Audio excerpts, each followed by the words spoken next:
what is beneficial knowledge? And it's a very good question. Imam al-Ghazali has Imam al-Ghazali has a long discussion in the beginning of the Ihya Ulumuddin. His first section is Kitab al-Ilm. He talks about knowledge. One of the righteous, Shaykh Ahmad ibn Ata'illah Secondary, great Maliki scholar and a saint of Islam, he said, I forgot the exact wording, you'll have to excuse me. He said, Al-ilm ma qaranathu al-khashyatu fahuwa lak wa illa alayk. He said, knowledge which is coupled with fear of God or reverence for God, right, is beneficial. Otherwise, it's not beneficial. So we have this situation where someone learns and they don't care about what they're learning. They're not doing it. They're not applying it. We're not talking about someone who started their journey or someone who has a struggle and they're learning and then they try to apply it and then they slip up and then they get up, they make tawbah, they carry on and then they slip up. That's the journey of a believer. That's not what we're talking about. So knowledge which doesn't benefit, literally, because it's not applied. Someone has this information in there. That's the difference in it. It's information, but not knowledge. Someone has this understanding and this knowledge, but they don't do anything with it. So he said that's what isn't beneficial. Right? It's not going to benefit you. But knowledge that you apply and you do something with, that is going to benefit you. There are some types of knowledge. Just learning it is an act of worship, right? All learning is an act of worship, but just having that information in your mind and knowing it, such as the science of Aqidah, what we believe. We believe Allah exists.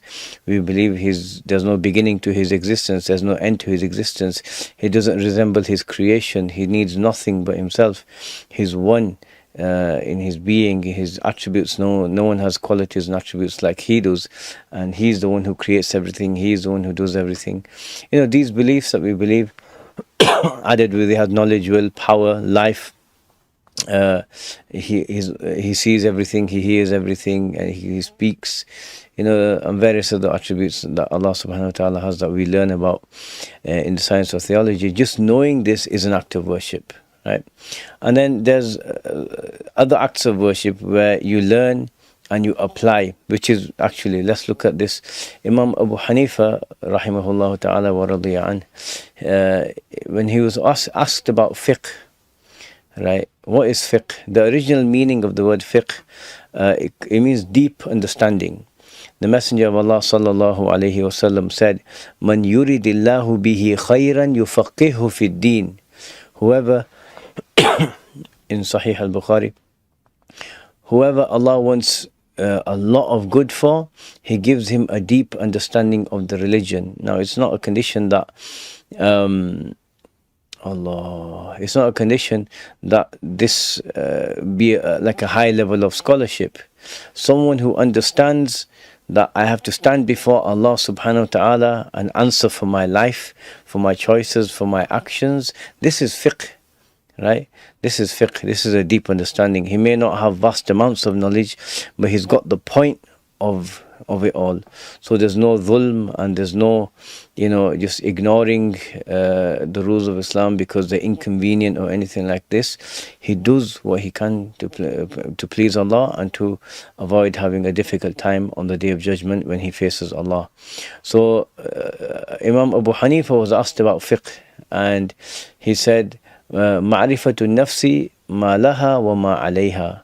It's for a soul, for a soul to know what is beneficial for it and what is harmful for it.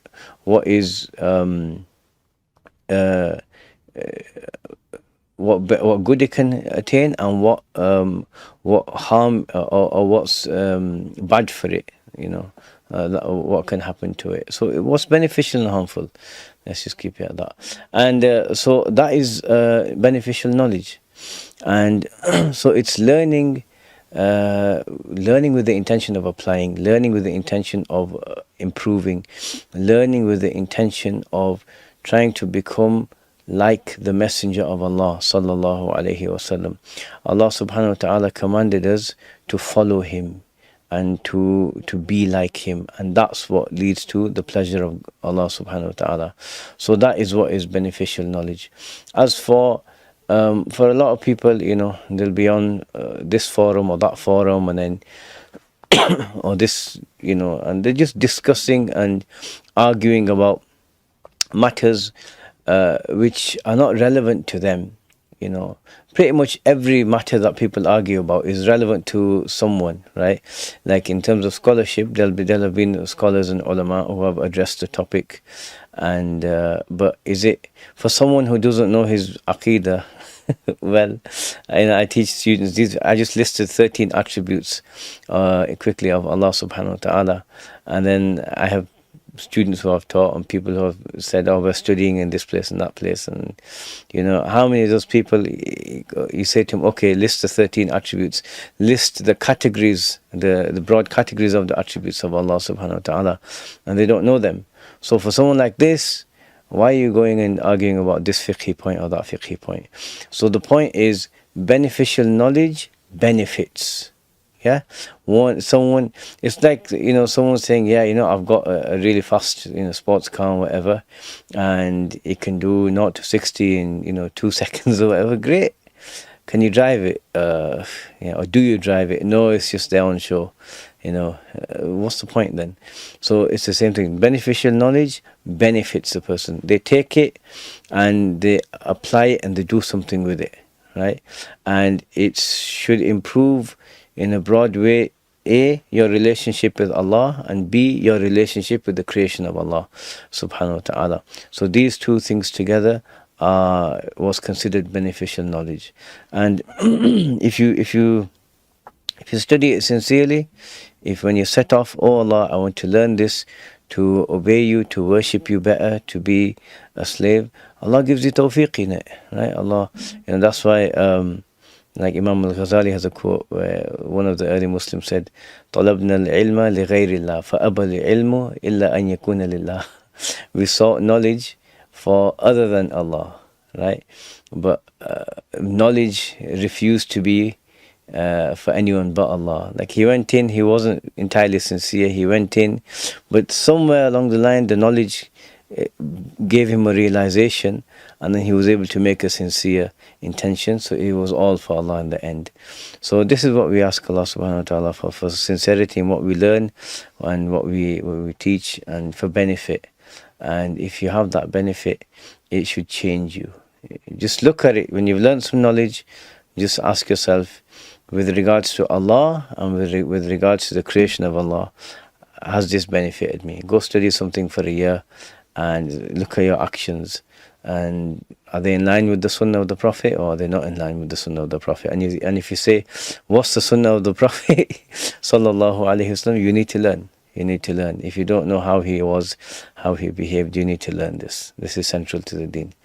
So yeah, so some of the most beneficial things you can learn are the tafsir of the Quran. After you've got your beliefs and your practice down, how to pray, and those, all the fiqh rulings that you need to know in your life, how to recite the Quran is a good thing, very important, for people to learn. And then learning about the Messenger of Allah with the intention of emulating him is, it's a gold mine, honestly. And then learning about the tafsir of the Quran alongside that, all that will be beneficial, inshallah. La ilaha illallah Muhammad Rasulullah.